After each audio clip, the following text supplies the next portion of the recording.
Anthropologists define a taboo as something so sacred, so powerful, that to touch it or even talk about it is to expose oneself to considerable danger.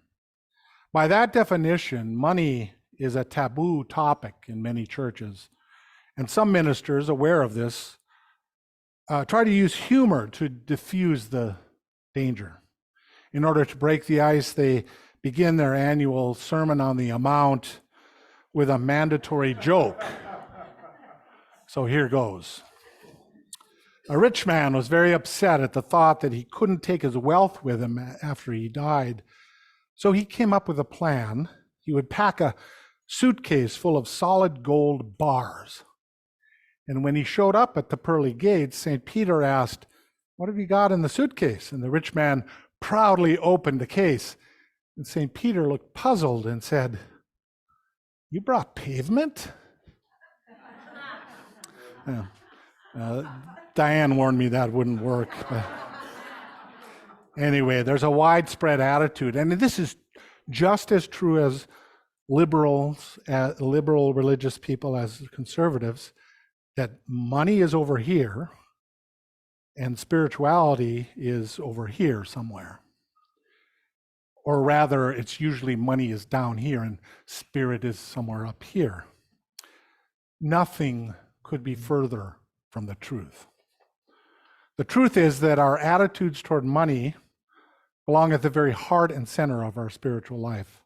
Cultivating a healthy relationship with money constitutes a core spiritual practice. You've heard it said that a budget is a moral document insofar as it reflects one's ethical values, and that's true, but one's checkbook is an even better spiritual barometer because it records your actual practice, your behavior. A healthy spiritual practice around money seeks a balance, neither treating it as a taboo on the one hand or worshiping it on the other. Stewardship is the name that we give for the healthy and responsible attitude that we take toward the resources and gifts that flow through our lives, including money.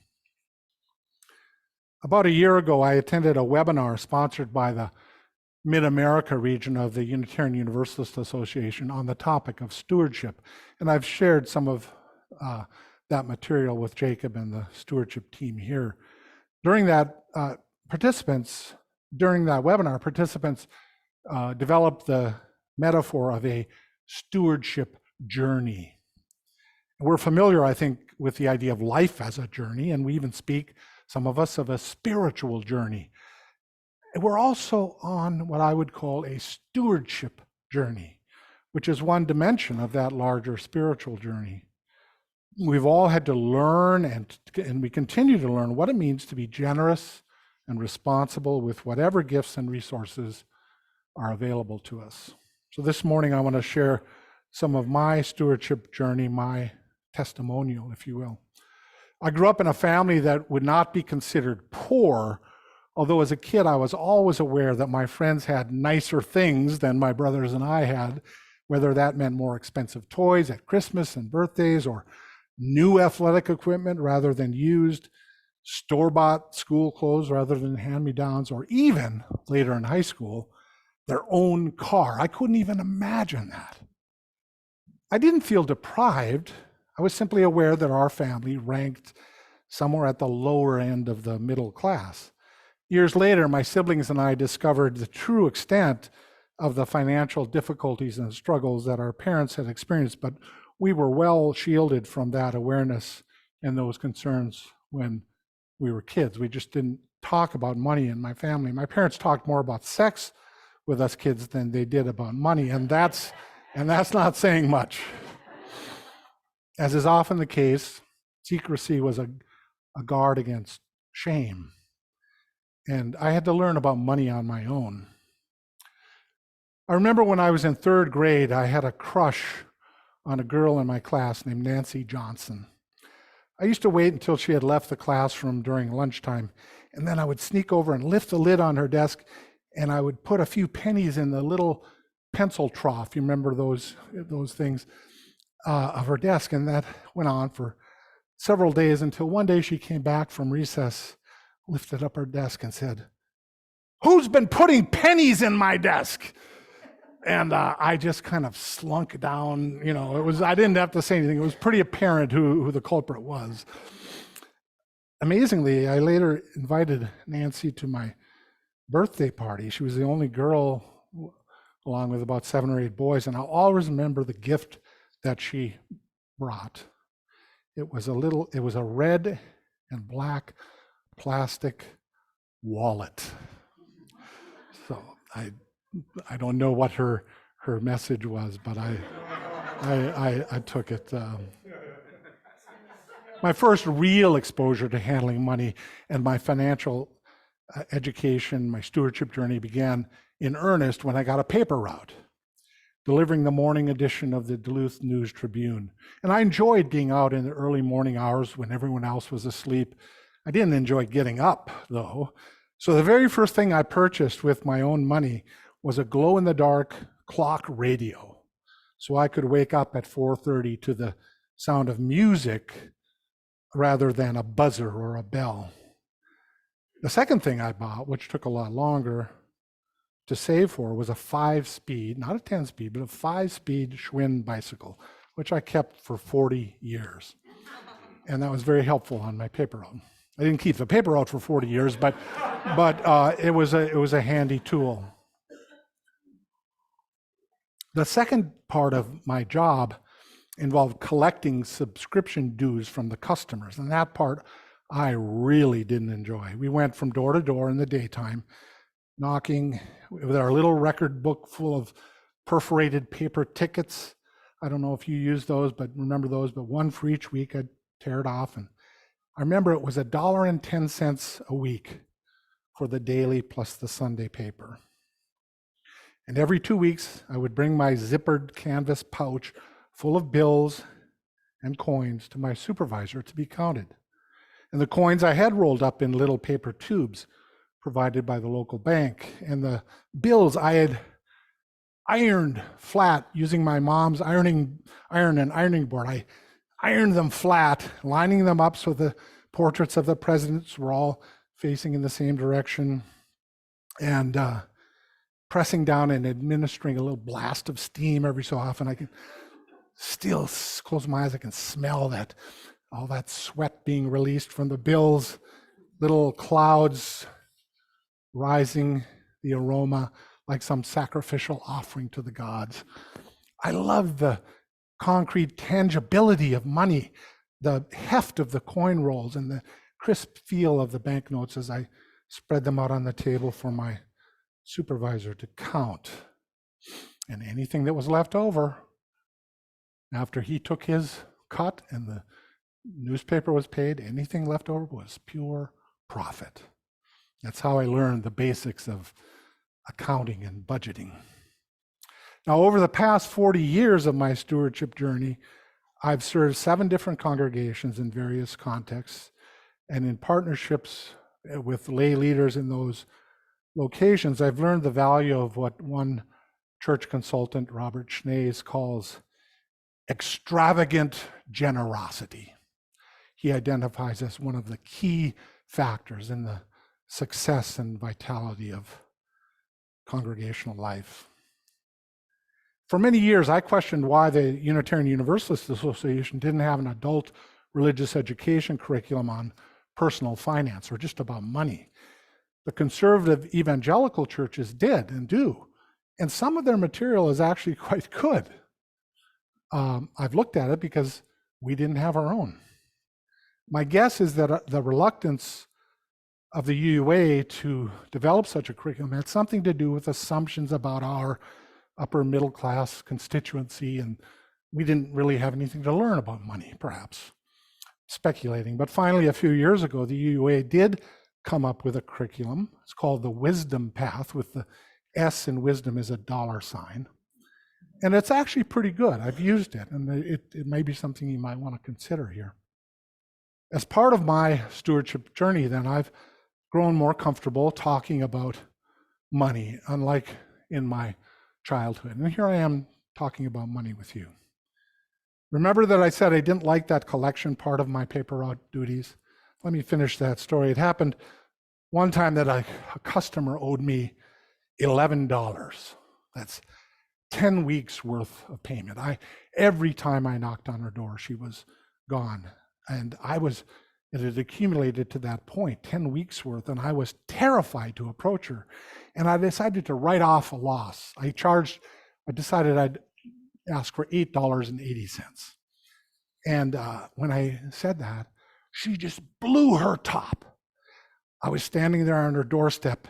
She said, "What? It can't be that much." And I was just cowering on her front porch. And she finally paid me. But I remember thinking that if I'd known her reaction was going to be like that, I wouldn't have charged her the full amount, but what she really owed. But I've never forgotten that moment, standing shivering on her doorstep, stunned and shamed by what happened. But I'm not a newspaper boy anymore, but I have news to deliver this morning because I'm not afraid to ask for money. In fact, I'm here to ring your doorbell, so to speak, not to collect for the newspaper, but to invite you to support this fellowship, which is yours, to support it in its mission.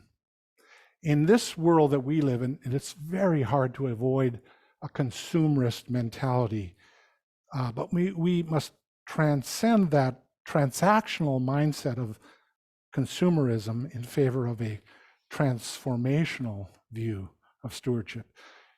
You're not paying for a service rendered. Church is not that kind of enterprise. Financial stewardship is not about purchasing anything. It's about caring for and committing to support an enterprise whose purpose is to heal and transform the world. It's investing in, you don't have to purchase anything. You already own this enterprise. You're investing in it. It's a very different perspective than purchasing on a fee-for-service basis.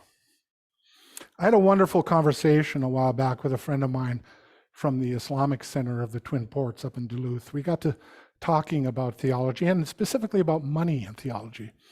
And in the course of that discussion, my friend brought up that the Arabic word deen, which is often translated as religion, carries the connotation of debt, of a certain kind of indebtedness. That's what deen, religion, means. Ordinarily, we think of debt as a burden from which we seek relief. But deen, he said, is a kind of indebtedness to which the proper response is not despair, but rather gratitude. It's a coming awake to the fact that, as we sang this morning, all life is a gift. All life is a gift, which we are called to use to build the common good. So you might say that we owe a debt of gratitude, not to the credit card company or the bank, but to the source of all being, of our being. You think about that phrase, a debt of gratitude.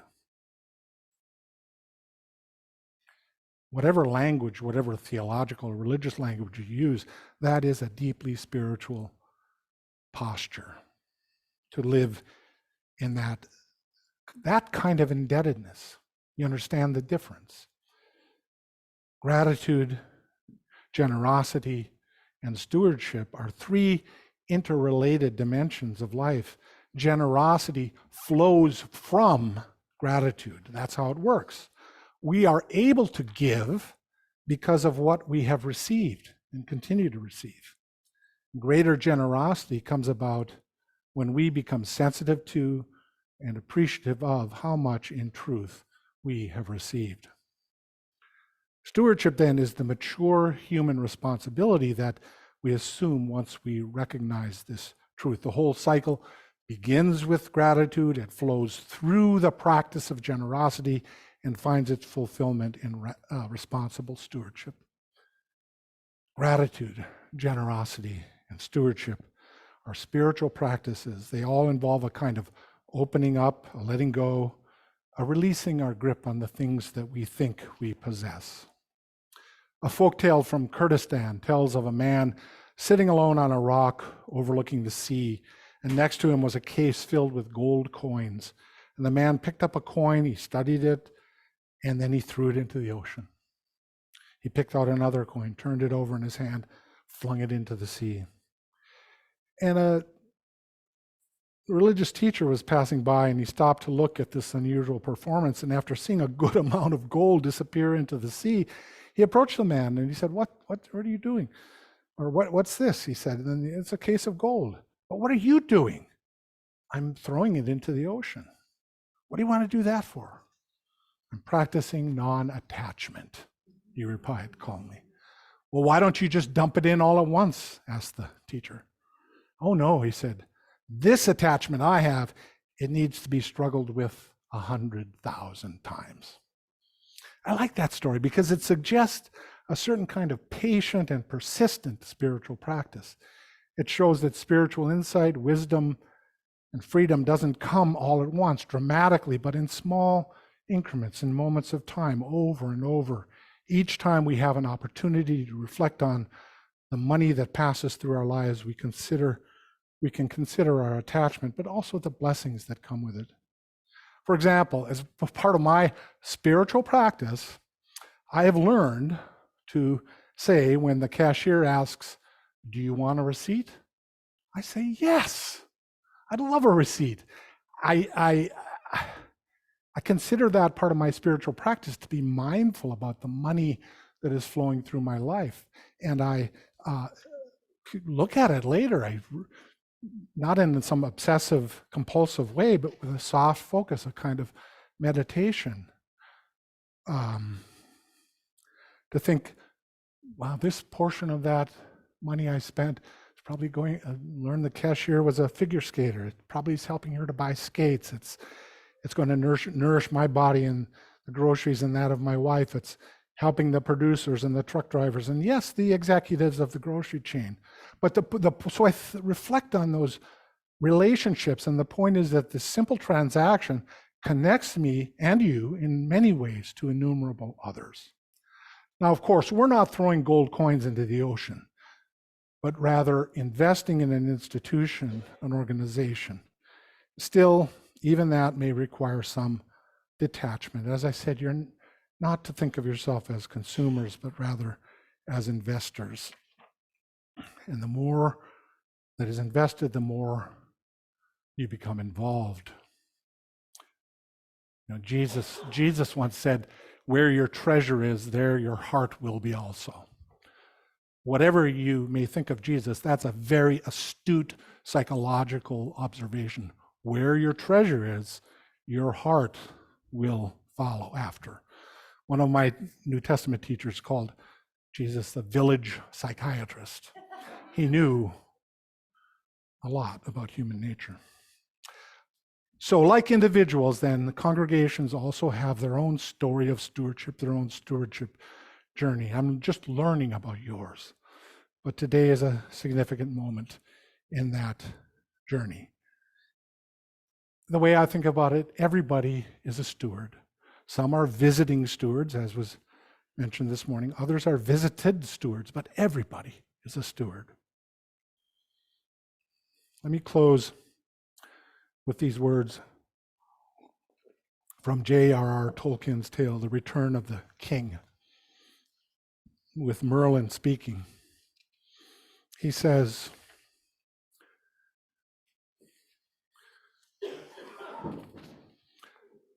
the rule of no realm is mine, great or small, but all worthy things that are in peril as the world stands, those are my care. For I also am a steward.